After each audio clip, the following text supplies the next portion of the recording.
Shalom peuple de Dieu, j'espère que vous allez bien. Moi je vais très bien grâce à Dieu. Je m'appelle l'évangéliste Joseph Rodrigue Yalala Mbaki. Je suis visionnaire de la mission internationale évangélique Buisson Ardent, Mieba en sigle.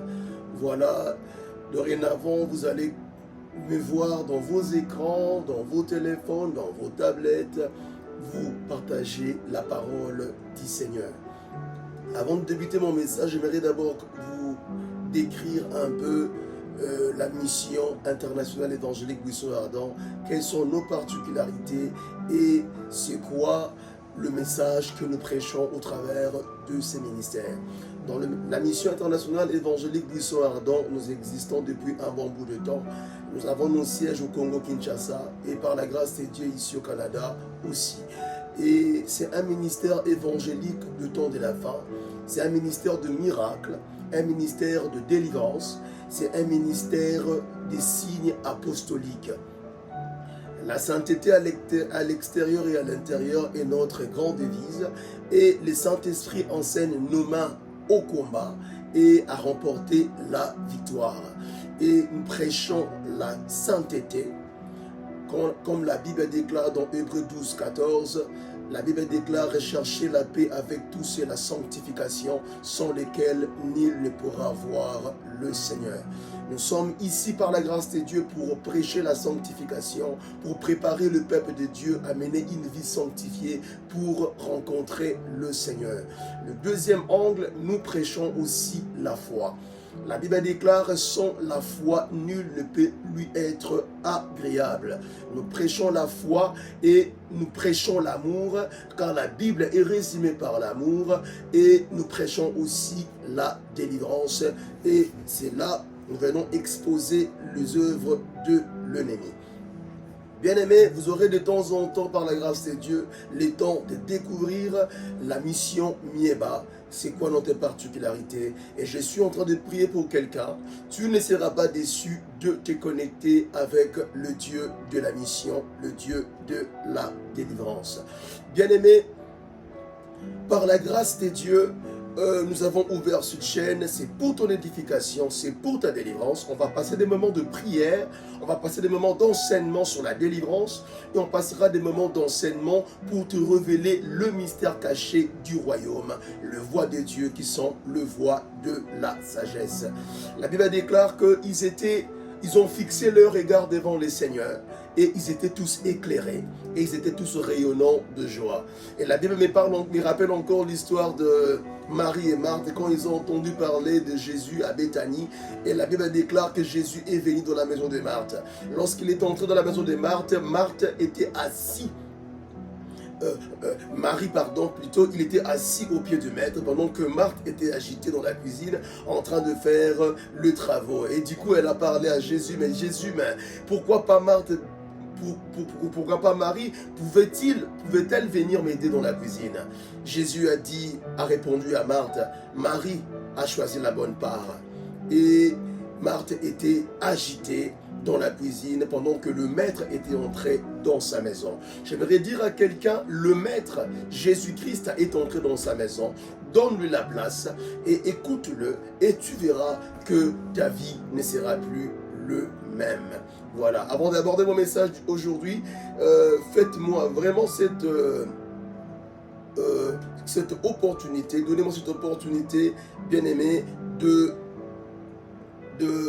vous abonner massivement et aussi de faire un like ou voilà j'aime en cliquant sur le bas de l'écran dans la touche de notification et abonnez-vous massivement, partagez la chaîne parce que cette chaîne, croyez-moi, ça va vous bénir abondamment. Par la grâce de Dieu, pour ne pas trop m'attarder sur ce que je dis, j'aimerais vous aborder un message que le Saint-Esprit nous a mis à cœur sur le principe pour devenir riche selon la parole de Dieu, par la grâce de Dieu. Je vais vous aborder sur un message que l'Esprit nous a mis à cœur, je répète encore, sur le principe selon la parole pour devenir riche dans la vie. Avant d'aborder mon message, j'aimerais prier avec toi avant de partager la parole du Seigneur. Adonai, nous te rendons grâce car tu es merveilleux. Seigneur, merci encore pour l'opportunité que tu m'accordes de partager la parole avec tes enfants qui nous suivent au travers des mondes. Père, je déclare au travers de ces moments, Adonai, Père, parle à quelqu'un. Ouvre les yeux spirituels de quelqu'un, ouvre les oreilles spirituelles et enlève les cotons spirituels que l'ennemi pouvait mettre dans les oreilles de quelqu'un pour les empêcher d'écouter la parole. Je viens m'élever contre tout oiseau maléfique qu'on a programmé pour dévorer la sémence de la parole qui sera libérée en ce moment. Que cet oiseau soit arrêté maintenant au nom puissant de Jésus. J'ai pris que cette parole puisse délivrer. La Bible déclare, il libéra sa parole et sa parole les avait affranchis. Je prie pour quelqu'un que cette parole puisse t'affranchir, que cette parole puisse ramener la délivrance là où tu as besoin de la délivrance, que cette parole puisse ramener la transformation là où tu as besoin de la transformation, que cette parole puisse ramener la guérison là où tu as besoin de la guérison. J'ai pris que le malade puisse retrouver la guérison, que les aveugles puissent voir, que les paralytiques puissent sauter de joie et que les stériles puissent enfanter au nom puissant de Jésus. Je suis en train de prier encore pour quelqu'un, que les problèmes qui ont longtemps duré dans ta vie au travers de ce message, ces problèmes seront effacés dans le nom puissant de Jésus. Merci Adonai, merci pour ta grâce, merci pour ton esprit qui est en ces lieux. Au nom puissant et merveilleux de notre Seigneur Jésus, nous avons prié, j'ai dit Amen. Que le nom de l'Éternel soit glorifié abondamment. Un grand merci pour ton temps spécial que tu as choisi pour m'écouter. Et je suis en train de prier que les moments que nous allons passer en ces lieux ne seront pas de moments vains. Gloire à Jésus. Voilà, sans plus tarder, je ne serai pas très large. Tu peux prendre ton bloc-notes, tu peux prendre ton cahier. Il y a des choses que nous allons noter qui te seront très bénéfiques et le Saint-Esprit de Dieu va te parler. Voilà, par la grâce de Dieu, aujourd'hui nous allons apprendre le secret pour devenir riche. Il y a beaucoup de gens qui veulent devenir riches. Bien aimé, devenir riche, ce n'est pas une affaire de dormir et tu te réveilles le matin, tu deviens automatiquement riche. Non, ça ne se passe pas comme ça. Bien aimé, il y a des connaissances que tu dois acquérir et il y a des protocoles et il y a des étapes selon la parole de Dieu que tu dois embrasser qui fera de toi riche dans le royaume. Tous les hommes dans la parole, si vous lisez bien, tous les hommes dans la Bible, les hommes comme Abraham, les hommes comme Isaac et Jacob, bien que Abraham avait l'alliance avec le Seigneur, mais bien aimé, il y avait certains protocoles bien-aimés qui avaient activé cette richesse en eux. Et par la grâce de Dieu, je suis venu pour te révéler cette sagesse et tu seras béni abondamment.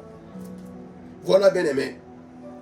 Nous allons commencer avec notre lecture. Prends ta Bible, on va lire dans le livre de 2 Chroniques, chapitre 1, versets 7 à 13. 2 Chroniques 1, chapitre 1, verset 7 à 13. Je lis, là, la Bible nous parle de l'histoire de Salomon. Nous allons vraiment rester dans cette histoire de Salomon. Et j'aimerais ouvrir une parenthèse. La Bible que vous voyez ici, ce n'est pas un livre d'histoire. La Bible que vous voyez, c'est la parole révélée de Dieu. C'est Dieu qui nous parle. Et ce n'est pas un livre de mythe ou un livre de popée, mais c'est un livre où Jésus-Christ est en train de nous parler. C'est pourquoi quand tu lis la parole, bien-aimé, tu dois ouvrir ton esprit et pour que la parole puisse corriger. La parole de Dieu, bien-aimé, quand tu es exposé en ça, la parole de Dieu, qu'est-ce que ça fait? Ça vient corriger. Je dis bien, ça vient corriger toute le forteresse maléfique, toutes les forteresses dans tes pensées. C'est quoi les forteresses? Ce sont des mots de pensée négatifs. Lorsque tu t'exposes à la parole de Dieu vient t'éclairer, la parole de Dieu vient renverser les forteresses, la parole de Dieu vient te délivrer. C'est pourquoi quand tu ouvres la parole, bien-aimé, ouvre ton esprit pour accepter cette parole et laisse-toi éclairer par cette parole. Voilà. On va lire dans le livre de 2 Chroniques 7, verset 1, 2 Chroniques, 1, 7 à 13. Je lis la parole du Seigneur. Nous rendons grâce à Dieu. La Bible déclare, pendant la nuit, Dieu apparut à Salomon et lui dit, demande ce que tu veux que je te donne. Salomon répondit à Dieu, tu as traité David, mon père, avec une grande bienveillance et tu m'as fait régner à sa place. Maintenant, Éternel Dieu, que ta promesse à David, mon père, s'accomplisse, puisque tu m'as fait régner sur un peuple nombreux comme la poussière de la terre. Le verset 10. Accorde-moi donc de la sagesse et de l'intelligence, afin que je sache me conduire à la tête de ce peuple. Car qui pourrait juger ton peuple, ce peuple si grand? Dieu dit à Salomon, puisque c'est là ce qui est dans ton cœur, puisque tu ne demandes ni des richesses, ni de biens, ni de la gloire, ni la mort de tes ennemis, ni même une longue vie, et que tu demandes pour toi de la sagesse et de l'intelligence, afin de juger mon peuple sur lequel je te fais régner, la sagesse et l'intelligence te sont accordées. Gloire à Jésus. Je te donnerai en outre des richesses, de biens et de la gloire, comme n'en a jamais eu aucun roi avant toi, et comme n'en aura aucun après toi. Parole dit Seigneur. Alléluia. Bien-aimé, je suis venu te parler ce soir sur le secret pour devenir riche selon la parole de Dieu. Je vais te proposer un schéma. Note bien ce schéma. Quand tu suis ce schéma-là, tu remarqueras que tu ne vas plus demander à Dieu de l'argent. L'argent viendra d'elle-même. Les ressources financières, la prospérité financière quitteront le poche des gens et ils viendront te rechercher. Pourquoi? Parce que tu connais la formule de la prospérité et de la richesse. Et aujourd'hui, par la grâce de Dieu, ouvre grandement les oreilles et Dieu va te parler. Bien aimé, vous allez d'abord, vous serez d'accord avec moi, s'agissant de l'histoire de Salomon. Salomon était un homme qui craignait le Seigneur. Salomon était un homme intègre. Salomon était un homme qui aimait Dieu. Et la Bible déclare que dans la soirée, une nuit, le Seigneur est venu. J'ouvre une parenthèse. J'aimerais dire à quelqu'un, le Seigneur ne viendra pas te visiter automatiquement. Non. Il y a certains protocoles qui attirent la présence de Dieu, qui attirent Dieu à venir te poser la question, c'est donc qu'est-ce que tu as besoin? Dieu ne viendra pas te dire, de te demander toi, si, qu'est-ce que tu as besoin, si tu n'as pas une bonne relation avec lui. Salomon avait une bonne relation, il avait une soif de Dieu, il avait une soif de la parole, et il cherchait le Seigneur, et Dieu est venu. Et lorsque l'Éternel est venu, il lui a posé la question. Oh, je suis en train de prier pour quelqu'un. Avant la fin de cette année, le Seigneur te posera la question. Ma fille, mon fils, qu'est-ce que tu veux que je te donne? Je prie que cela soit ton miracle dans le nom puissant de Jésus. Je suis en train de déclarer sur ta destinée, le Seigneur te posera cette question dans le nom puissant de Jésus. J'aime l'attitude de Salomon. Quand le Seigneur est venu, il lui a posé la question. Dans le verset 7, pendant la nuit, Dieu apparut à Salomon et lui dit, demande ce que tu veux que je te donne. Et Salomon répondit à Dieu, tu as traité David, mon père, avec une grande bienveillance, et tu m'as fait régner à sa place. Maintenant, Éternel Dieu, que ta promesse à David, mon père, s'accomplisse, puisque tu m'as fait régner sur un peuple nombreux, comme la poussière de la terre. Et écoutez maintenant ce que Salomon a demandé à Dieu. Accorde-moi donc de la sagesse et de l'intelligence, afin que je sache me conduire à la tête du peuple. Bien-aimé, Salomon est venu demander à Dieu. Salomon a dit à Dieu, donne-moi l'intelligence et la sagesse. Bien-aimé, Salomon n'avait pas demandé l'or, il n'a pas demandé l'argent, il n'a pas demandé le bien, il n'a pas demandé le véhicule, il n'a pas demandé le mariage, il n'a pas demandé la voiture luxueuse, mais il a demandé la sagesse et l'intelligence. Bien-aimé, j'aimerais te dire, lorsque le Seigneur te pose la question, tu ne dois pas demander n'importe quoi à Dieu. C'est pourquoi vous remarquerez que la plupart des gens, quand il vient demander quelque chose à Dieu, le Seigneur ne donne pas. Le Seigneur ne répond pas. Pourquoi? Parce qu'il retrouve que dans ta demande, dans ta requête, dans ta demande, bien-aimé, il n'y a que tes intérêts à toi. Il n'y a que les intérêts de ta famille. Mais ta prière et ta demande ne s'inscrivent pas dans un intérêt collectif. Bien-aimé, lorsque tu fais une demande à Dieu, lorsque tu présentes une requête de prière à Dieu, laisse que ta requête et ta prière s'alignent dans les intérêts de Dieu. Lorsque ta requête et ta prière s'alignent dans les intérêts de Dieu, lorsque ta prière, lorsque tu requêtes s'alignent dans les intérêts de Dieu, le Seigneur te donnera, il va honorer ta requête de prière et il te donnera au-delà de ce que tu as demandé. Ça me rappelle l'histoire de Anne. Souvenez-vous l'histoire de Anne dans la Bible. Je vais revenir avec l'histoire de Salomon. L'histoire de Anne dans la Bible déclare que Anne, elle avait demandé à Dieu.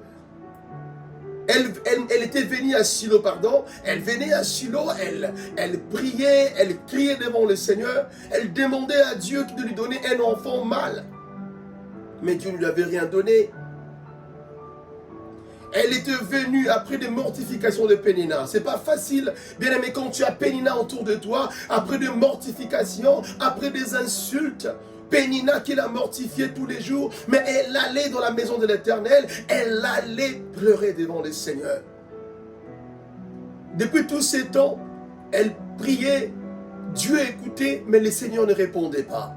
Mais il y avait un jour que Anne avait ouvert sa bouche à Dieu. Elle a dit au Seigneur, si tu me donnes cet enfant, je le prêterai à toi. Je veux te prêter cet enfant. Et lorsqu'elle a fait cette prière, le Seigneur a dit, ok, là maintenant tu m'as demandé, là maintenant je peux agréer tes prières. Parce que j'ai vu mes intérêts dans ce que toi tu as demandé. Mais j'aimerais te dire, la Bible nous dit, quand tu viens devant le Seigneur, présente une forte justification par rapport à ta demande. Lorsque tu viens devant le Seigneur, tu demandes quelque chose, bien-aimé, tu dois présenter une justification valable et qui va s'aligner dans ses intérêts, qui va s'aligner dans ses intérêts. Et lorsque l'Éternel ne voit pas ses intérêts dans ta demande, Dieu ne fera rien. Il ne va pas honorer ta prière. C'est pourquoi vous allez remarquer que lorsque Salomon a demandé l'intelligence, lorsqu'il a demandé la sagesse, Dieu a dit, maintenant il a demandé quelque chose d'important. Parce que quelqu'un qui a l'intelligence, quelqu'un qui a la sagesse peut tout gérer.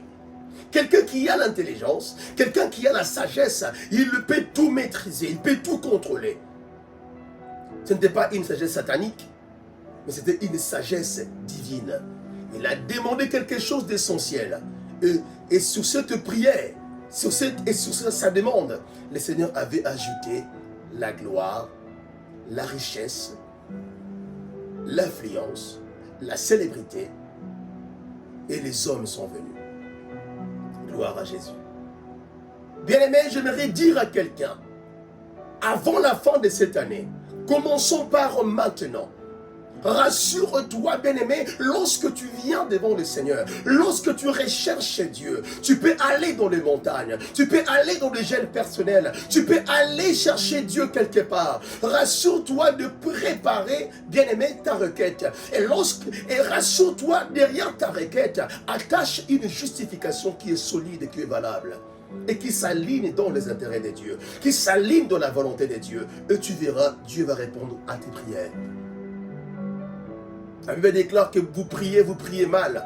Pourquoi vous priez mal? C'est parce que derrière vos prières, vous attachez vos propres intérêts. Les intérêts qui sont égoïstes. Dieu ne se retrouve pas dans ce que toi tu demandes. Bien-aimé, lorsque ta demande s'inscrit dans les intérêts de Dieu pour servir le Seigneur, bien-aimé, Dieu viendra honorer ta prière. Même lorsque quand tu viens devant Dieu, bien-aimé, les enfants d'Israël, ils étaient dans la servitude en Égypte. Le Seigneur a appelé les prophètes Moïse dans les buissons ardents.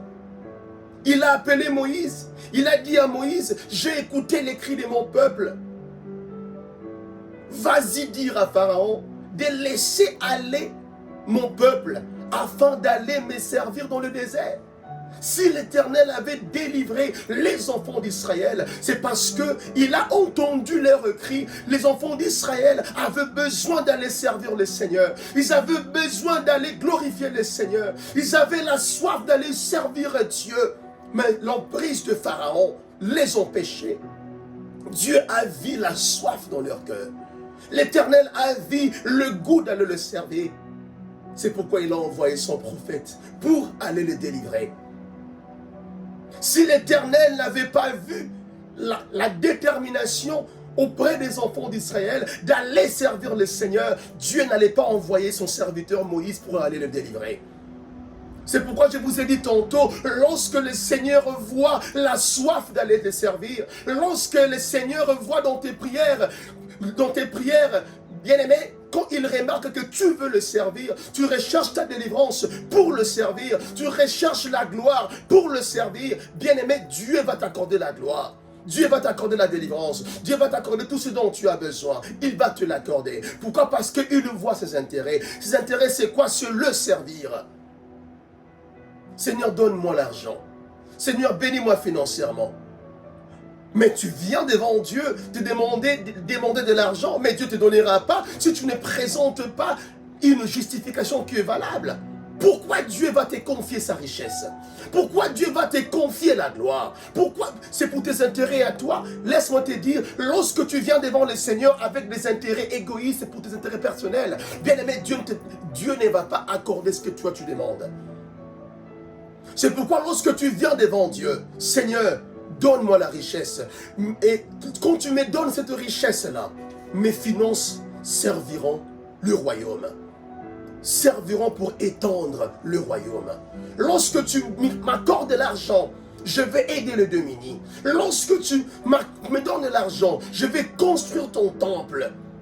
Lorsque tu me donnes les finances, je serai un partenaire financier du royaume. Quand tu présentes cette prière à Dieu, le Seigneur voit ses intérêts et il voit que ton cœur est sincère. Dieu va venir et il va te bénir. Dieu va bénir, il va venir et il va te donner ce que ton cœur désire. Pourquoi? Parce que ta demande s'inscrit dans sa volonté. Il y a ses intérêts dedans. Dieu nous a créés pour ses intérêts à lui. Le Seigneur nous a créés non pas pour nos intérêts à nous-mêmes, mais pour ses intérêts à lui. Nous sommes venus sur la terre pour manifester les intérêts de Dieu. C'est pourquoi lorsque ta vie ne marche plus dans la volonté de Dieu, tu ne poursuis plus les intérêts de Dieu, tu deviens limité et ta vie devient une proie facile entre les mains du diable. Que le Saint-Esprit de Dieu nous aide dans le nom de Jésus. Je ferme ma parenthèse. Je reviens, bien aimé, dans ce que nous étions en train de lire dans 2 Chroniques, le verset 1, chapitre 1, les versets 7 à 13. Salomon. Bien aimé, j'aimerais te parler de cette formule ici. Retiens bien cela. Cette formule, bien aimé, te rendra riche dans la vie. La première étape pour devenir riche dans la vie, c'est d'abord, tu dois avoir une bonne relation avec Dieu. Pour devenir riche dans la vie, bien-aimé, tu dois d'abord avoir une bonne relation avec le Créateur.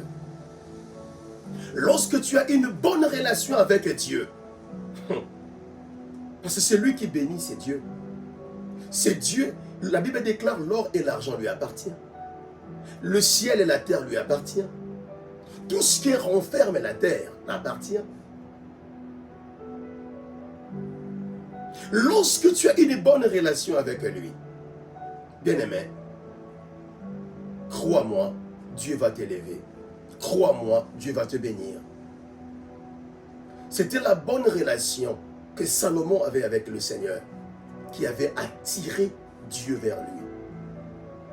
S'il n'avait pas une bonne relation avec Dieu, bien-aimé, Dieu n'allait pas venir lui poser la question. Qu'est-ce que tu veux que je te donne? C'est d'abord ta relation avec Dieu. C'est pourquoi le diable va tout faire pour empêcher ta relation avec le Seigneur. Il va tout faire. Il va te combler de beaucoup de problèmes. Il va t'accabler de beaucoup de problèmes pour que tu n'aies pas le temps de te concentrer avec Dieu. Il va tout empêcher, bien-aimé, pour que tu... Il va t'empêcher d'avoir une bonne relation avec le Saint-Esprit. Il va t'empêcher de méditer la parole. Quand je suis en train de parler d'une bonne relation avec Dieu, je fais allusion à la vie de prière. Parce que lorsque tu pries, la prière, c'est une communication avec un Dieu invisible. La prière, ça te permet d'entrer dans le monde de possibilités surnaturelles de Dieu. Lorsque tu es dans la prière, tu vas tout avoir.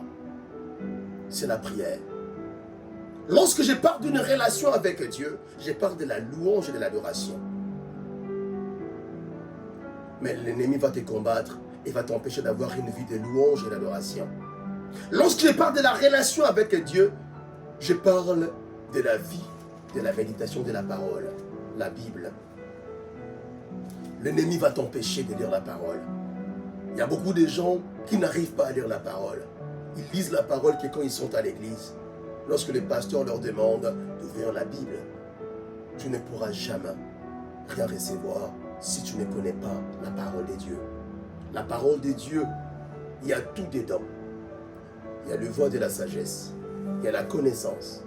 La parole de Dieu va t'instruire, va te donner, bien aimé, les informations sur le principe de la prospérité, sur le loi du royaume. Parce que chaque royaume a un mode de fonctionnement, vous devez le savoir. Chaque royaume a un modus operandi, un mode de fonctionnement. Et nous connaissons le mode de fonctionnement du royaume de Dieu au travers de la parole de Dieu. Et maintenant, lorsque tu ne lis pas la parole, comment tu vas comprendre le mode de fonctionnement du royaume? C'est un système. Beaucoup de gens ne lisent pas la parole, c'est pourquoi nous sommes bernés. C'est pourquoi on nous fait gober n'importe quoi. C'est pourquoi le diable va nous imposer des hérésies dans l'église. Pourquoi? Parce qu'on ne connaît pas la parole. Mais un chrétien qui connaît la parole, il ne peut pas être berné. Il saura que ce que cet homme est en train de prêcher n'est pas de Dieu. C'est contre la parole. Il y a beaucoup de pratiques bizarres qui se passent à l'église. Et quand tu n'as pas la connaissance de la parole, tu peux facilement être désorienté. Ça ne sera pas ton partage dans le nom de Jésus. Bien-aimé, quand je parle de la relation avec Dieu, je parle de la prière, une vie de prière profonde. Je parle de la vie de la louange et de l'adoration. Je parle de la méditation de la parole. Et je parle aussi de retraite spirituelle personnelle. Très important. Tous ces éléments que je viens de citer, ça va te permettre d'avoir une bonne relation avec Dieu. Une bonne relation avec le Saint-Esprit. Et lorsque, nous allons passer maintenant à la deuxième étape, lorsque tu as une bonne relation avec Dieu, dans la prière, dans la méditation de la parole, dans la louange et dans l'adoration, dans le retraite spirituel personnel, tous ces éléments que je viens de citer, bien aimé, ça va maintenant libérer sur toi ce qu'on appelle l'esprit de la sagesse. J'aime ça. Ça va libérer en toi l'esprit de la sagesse. Et lorsque l'esprit de la sagesse vient, c'est la deuxième étape, l'esprit de la sagesse ne vient pas seul. La sagesse vient toujours avec la faveur. ils cohabitent ensemble. Lorsqu'il y a la sagesse, il y a la faveur qui va aussi t'accompagner. Bien aimé, c'est difficile de trouver un homme qui a la sagesse et rester seul. Non. C'est difficile de retrouver un homme ou une femme qui a la connaissance de la parole, qui a la sagesse, qui incarne des valeurs. Rester seul, non. Tu ne seras plus seul. La sagesse est comme un aimant. Ça attire les hommes vers toi. Bien aimé, écoute, les hommes sont tellement busy, sont tellement occupés. Les hommes ne viendront pas te le voir si tu n'as aucune valeur à ajouter dans leur destinée. Les gens sont occupés. Tous les jours, les gens se sont concentrés. Les gens n'ont pas le temps pour t'appeler. Si ils ne retrouvent rien dans ta vie qui peut ajouter de l'impact et de la valeur dans leur vie. Mais non, les gens vont là où ils ont retrouvé une lumière. Les gens vont là où ils ont retrouvé une sagesse qui peut résoudre leurs problèmes. Bien-aimé, j'aimerais te garantir, lorsque en toi, il y a l'esprit de la sagesse, bien-aimé, tu seras favorisé. Tu seras recherché, comme Joseph qui était recherché. Il était en prison. Mais Pharaon l'a convoqué à venir interpréter le songe. La sagesse. Je ne parle pas de la sagesse satanique, mais je parle de la sagesse divine. Lorsque tu as la sagesse de Dieu en toi, bien-aimé, la faveur aussi sera là. Même partout où tu t'es caché, même si tu es à l'eau des bars, même si tu es dans un endroit là où les gens ne peuvent pas te voir, la richesse va ramener des gens vers toi. Au travers le monde, ils viendront vers toi pour te chercher. C'est la sagesse. Salomon a demandé la sagesse. Sa relation avec Dieu, une bonne relation avec Dieu. Et Dieu a libéré la sagesse en lui. Et remarquez maintenant, lorsque la sagesse est arrivée, c'est arrivé avec la faveur. Là, c'est la deuxième étape. Lorsque la sagesse et la faveur arrivent,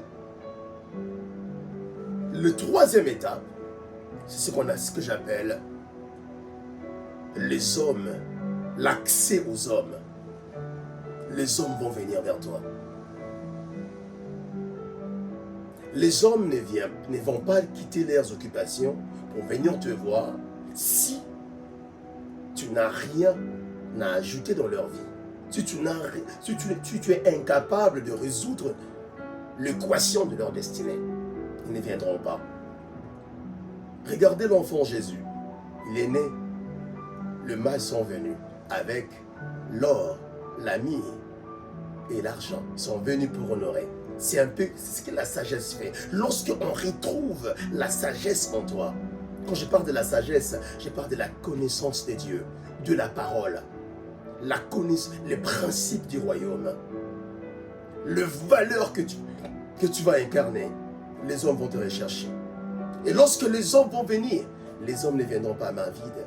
Les hommes viendront pour honorer ce que Dieu a déposé en toi. Les hommes viendront honorer la sagesse que Dieu a mis en toi. Écoute, regarde le cas de Salomon. Sur la sagesse, Dieu avait ajouté la gloire, le bien, l'influence. Et les hommes ont entendu parler. Le roi et le reine ont entendu parler de la sagesse de Salomon. Ils sont venus vers Salomon. Ils sont venus vers Salomon, peuple de Dieu. Ne recherchez pas le bonheur ailleurs, bien-aimé. Le bonheur se retrouve dans ta relation avec le Seigneur. Lorsque tu as une bonne relation avec Dieu, bien-aimé, la sagesse, le robinet de la sagesse de Dieu va commencer à couler en toi. La faveur de Dieu va rester en toi. Et lorsque les deux éléments sont sur toi, tu ne vas pas aller frapper les portes toi-même, mais les hommes vont venir vers toi. Et lorsque les hommes viendront vers toi, bien-aimé, ils viendront pour honorer ce que Dieu a mis en toi. Ils viendront pour bénir ta vie. Ils viendront avec l'or et l'argent. Bien-aimé, j'aimerais te dire, lorsque l'homme retrouve les trésors cachés en toi, lorsque les hommes retrouvent la sagesse cachée en toi, les hommes viendront avec l'or et l'argent. Ils viendront avec des ressources financières. Ils viendront avec, bien-aimé, avec les ressources financières pour soutenir, pour honorer la sagesse de Dieu dans ta vie. Les hommes viendront. Tu auras l'accès aux ressources financières. C'est pourquoi vous remarquez, beaucoup de gens deviennent riches d'un jour au lendemain. Quelqu'un qui était rejeté, quelqu'un qui était abandonné, quelqu'un qui n'avait rien, quelqu'un qui était insignifiant. Mais du coup, bien aimé, il devient riche. Mais tu te dis, mais qu'est-ce qui s'est passé?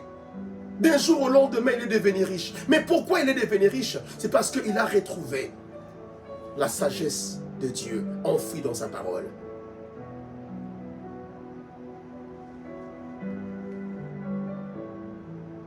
La parole de Dieu fait des hommes ordinaires, des hommes, ils deviennent des hommes surnaturels.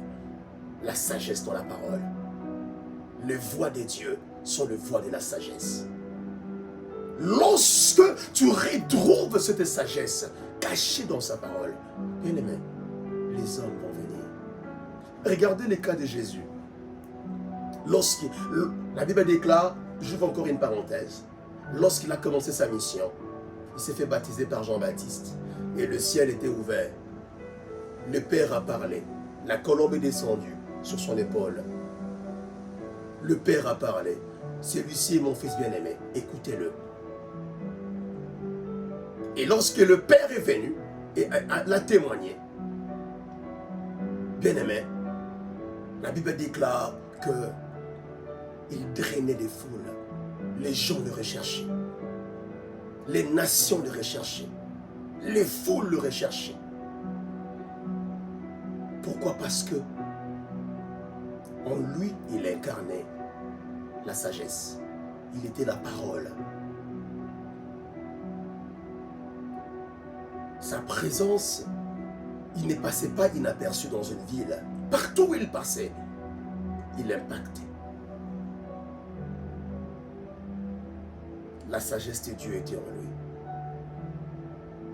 Bien-aimé, j'aimerais te dire, la sagesse, lorsque tu as une bonne relation avec Dieu, ça va susciter, provoquer le ressources, ça va provoquer, bien-aimé, la sagesse et aussi la faveur de Dieu. Lorsque ces deux éléments sont sur toi, là, les hommes viendront vers toi, comme Job. Job avait tout perdu aussi, hein. Il n'avait plus rien.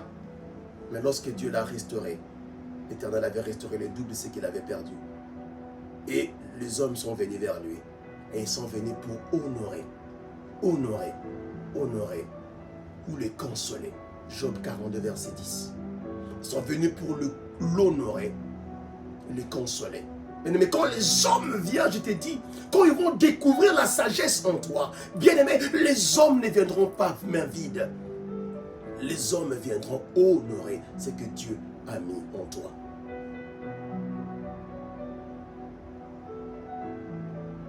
Je suis en train de prier pour quelqu'un.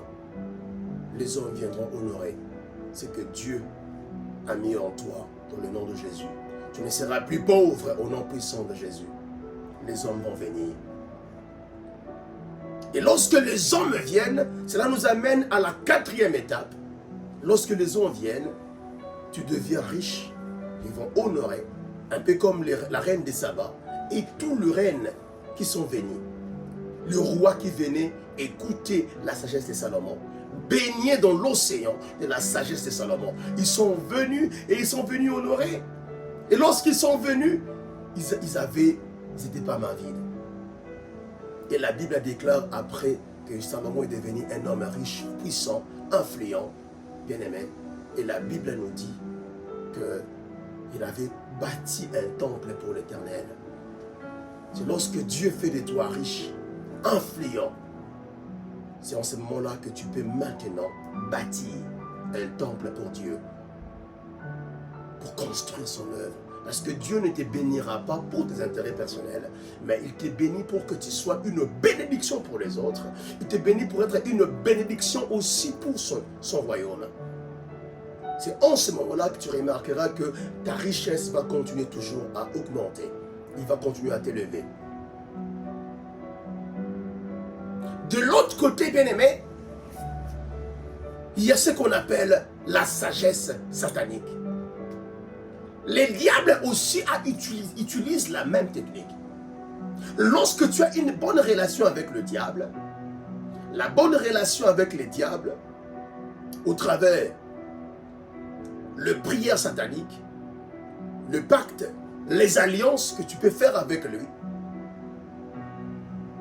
ou par faire des sacrifices, tous ces éléments-là vont provoquer une bonne relation avec toi et les diables. Et lorsque il y a cette bonne relation avec lui, il va aussi impacter en toi une sagesse satanique. Il y a des gens qui ont une sagesse maléfique. Et lorsque tu as cette sagesse maléfique-là, il va aussi te bénir. Il va aussi t'élever. Il va envoyer des hommes pour t'élever. Tu deviens influent. Mais avec le diable, ce qu'il te donne avec la main gauche, il va récupérer avec la main droite. À quoi servirait un homme de tout gagner et de perdre son âme? Tu vends ton âme au diable, tu vends toute ta famille. Et pour gagner quoi à la fin? Pour aller en enfer? Bien-aimé, on doit être sage. On doit être sage. Le diable va te proposer. Beaucoup de gens regrettent. Pourquoi je fais ça? Pourquoi j'ai sacrifié ma famille? Ils sont allés en enfer. Ce ne sera pas ton témoignage dans le nom puissant de Jésus. Que Dieu vous bénisse, bien-aimés. Je vais m'arrêter là, à cause de notre temps. Il y a beaucoup d'éléments à dire par rapport à ce sujet. Mais je crois que quelqu'un a été béni aujourd'hui. Et j'ai prié pour quelqu'un que l'esprit de la sagesse de Dieu, de la révélation, la bonne relation avec Dieu, la sagesse et la faveur de Dieu soit sur toi et que les hommes viennent t'honorer au nom de Jésus. Et je suis en train de prier pour toi, que le Saint-Esprit encore t'accorde le moyen pour être une bénédiction, pour soutenir le royaume. Dans le nom de Jésus. Amen. Soyez bénis, peuple de Dieu. Que Dieu vous bénisse abondamment. C'était moi, votre humble serviteur, l'évangéliste Joseph Rodrigue Yalala, visionnaire de la mission internationale évangélique Buisson Ardent, un haut lieu d'intimité, de sagesse et de maturité. Par la grâce de Dieu, je viendrai de temps en temps te parler et tu seras tellement béni. Et notre prochain rendez-vous, nous allons parler, par la grâce de Dieu, sur qu'est-ce que la délivrance. Et nous allons essayer de définir et nous allons toucher un peu sur un point sur les délivrances familiales. Soyez tous bénis, que Dieu vous bénisse. N'oubliez pas d'ajouter, de vous abonner massivement et aussi de faire un like ou d'aimer la page et de partager le lien et Dieu vous bénira. Que le Saint-Esprit de Dieu vous bénisse. Shalom, shalom. À très bientôt. Au revoir. Bye bye.